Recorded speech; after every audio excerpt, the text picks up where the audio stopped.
ఉమ్మడి వరంగల్ జిల్లాలో మున్సిపల్ ఎన్నికల పోరు బీఆర్ఎస్కు సవాల్గా మారిందా? మాజీ మున్సిపల్ చైర్మన్లు పోటీకి దూరంగా ఉండడం ఆ పార్టీకి ఎదురీత తప్పదా? సగం మందికి రిజర్వేషన్లు కలిసొచ్చిన పోటీకి ఎందుకు దూరంగా ఉన్నారు? తెలుగు వారి నంబర్ 1 చాయిస్ తెలుగు మ్యాట్రిమోనీ. ఉమ్మడి వరంగల్ జిల్లాలో మున్సిపల్ ఎన్నికలు హోరాహోరీగా సాగుతున్నాయి. పట్టు నిలుపుకునేందుకు కాంగ్రెస్, పూర్వ వైభవాన్ని నిలబెట్టుకునేందుకు బీఆర్ఎస్ డి అంటే డి అంటున్నాయి. ఇరు పార్టీల అగ్రనేతలు ప్రచారంలోనూ పోటీ పడుతున్నారు. ఇప్పటికే కాంగ్రెస్ అభ్యర్థులకు మద్దతుగా సీఎం రేవంత్ సుడిగాలి పర్యటనలు చేస్తున్నారు. అటు బీఆర్ఎస్ వర్కింగ్ ప్రెసిడెంట్ కేటీఆర్ ఉమ్మడి వరంగల్ జిల్లాలో ప్రచారం నిర్వహిస్తున్నారు. బీఆర్ఎస్ ఈ ఎన్నికలను ప్రతిష్టాత్మకంగా తీసుకున్నప్పటికీ ఉమ్మడి వరంగల్ జిల్లా నుంచి మాజీ చైర్మన్లు పోటీలో నిలవకపోవడం ఒకంత ఆందోళన కలిగిస్తోంది. ఉమ్మడి వరంగల్ జిల్లాలో 2020లో జరిగిన మున్సిపల్ ఎన్నికల్లో బీఆర్ఎస్ హవా సాగించింది. 9ంటికి 9 స్థానాలు కైవసం చేసుకుని చైర్మన్ పోస్టులను దక్కించుకుంది. నర్సంపేట, వర్ధనపేట, పరకాల, భూపాలపల్లి, జనగామ, తొర్రూరు, మరిపెడ, డోర్నకల్, మహబూబాబాద్ మున్సిపాలిటీలు బీఆర్ఎస్ ఖాతాలో పడ్డాయి.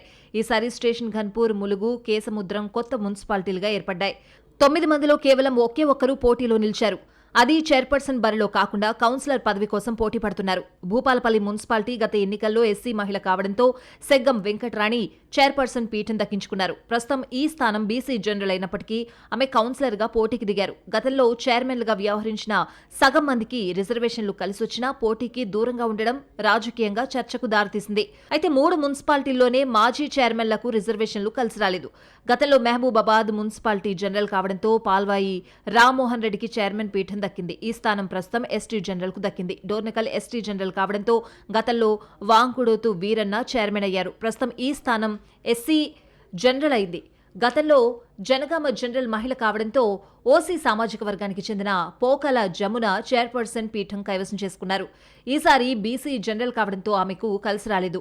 ఈ ముగ్గురు మినహా మిగిలిన వాళ్లకు రిజర్వేషన్లు కలిసొచ్చినా పోటీకి దూరంగా ఉన్నారు.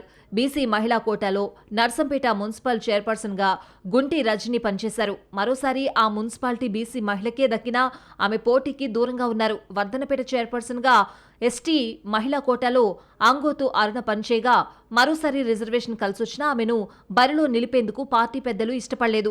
పరకాల నుంచి ఎస్సీ మహిళా కోటాలో అనిత చైర్పర్సన్ గా వ్యవహరించారు. ఈసారి జనరల్ రిజర్వేషన్ కలిసొచ్చినా ఆమె ఎన్నికలకు దూరంగా ఉన్నారు.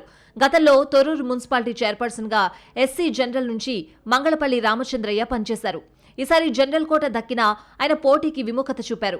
మరిపెడ గతంలో ఎస్టీ జనరల్ కావడంతో గుగులోతు సింధూరా కుమారి చైర్పర్సన్ అయ్యారు. ఇప్పుడు జనరల్ మహిళా కోటాలో మరోసారి పోటీ చేసే ఛాన్స్ ఉన్నా ఆమె దూరంగా ఉన్నారు.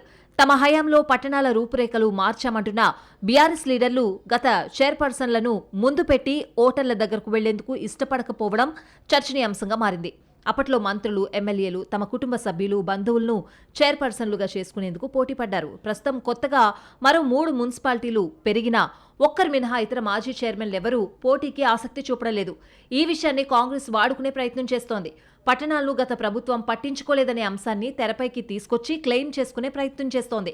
మరి ఈ పరిణామాలు ఏ పార్టీకి ఏ మేరకు ప్లస్ అవుతాయో, ఏ పార్టీకి మైనస్ అవుతాయో చూడాలి.